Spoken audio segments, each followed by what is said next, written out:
সকালে জল দিতে দিতে আজকের সকালটা আমি শুরু করলাম, আর তারপরে চলে গেলাম রান্নাঘরে আমার সকালের চা করতে।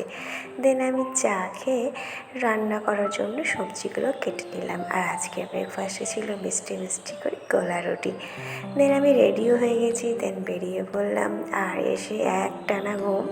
তারপরে সন্ধ্যের দিকে আমার খুব খিদে পেয়ে গেছিলো, তো মেখে নিলাম মুড়ি আর তার সাথে তো চপ।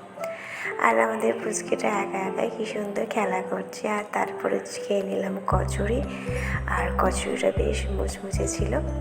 তারপরে তো মা নিয়ে চলে এসেছিলো নিমকি, তো আজকে একটার পর একটা ভাজা খেতেই আছি। তারপরে বানিয়ে নিলাম চাটা। তুমি যতই চা খাও না কেন, সন্ধ্যের দিকে চা না খেলে সন্ধ্যেটা অসম্পূর্ণ থেকে যায়। তো আজকে মেয়ে ব্লগটা এইটুকু, টাটা।